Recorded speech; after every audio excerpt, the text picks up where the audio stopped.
Tertiplemek hem işletmek 2 aylık sınırlarına göre Valkanej dolayında koyulu plana dikme 2000'den ziyade fidancık. Ekmek materyallerini verdi Avtonomiyan da çorbacılığı haberledi Dolay Administrasiyasının başı Piotr Çıban. Dün getirdik fidan. 2200 fidan yeşillik olsun bizim de kasabamızda, bizim de köylerimizde. Pek bunu karşıladı bizim primarlar. Kasabanın primarı, köylerin primarı. Valkanej kasabasının primariyası kableti 800 fidancık onları verdi. Moldovan Ekologiya Fondu parasız anlattı primar Viktor Petrioglu. Da bu ağaçları biz veririz teşinte teo organizasyonlara kim hani bizim primariyaya bağlı.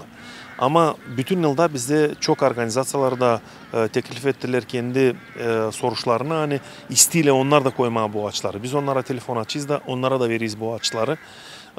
Bu ağaçlar ceviz ağacı, klon ağacı, salkım ağacı, ondan sonra kaştan ağacı var da bu ağaçları biz isteyiz vermeye teo organizasyonlara.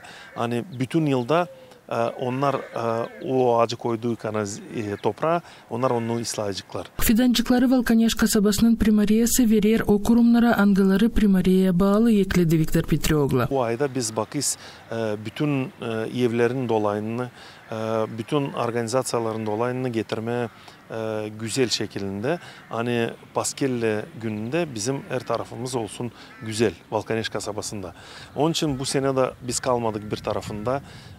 Bizim kim hani bağlı bizim primariyaya onlar yapıyla bu temizlemeyi bütün taraflarında biz primariyaya çıktık gene yaptık temizlemek. Şimdiki vakitte bizim primariye kabul etti çok ağaç. Da bu ağaçları isteyiz koyma toprağa da bu ağaçlar sonra büyüsünler. Yaşayan punktların başları aktif alındılar paklık yapma. Bizim için çok önemli hani bu ağaçları hani biz şimdi koyacağız toprak içine.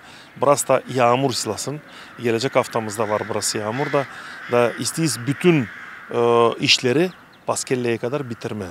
Zannediyorsan biz bu işleri bitireceğiz. Tertiplemek hem yeşiletmek aktsiyasını koyulu plana Valkanej dolayında hederli sayın yortularından başarma.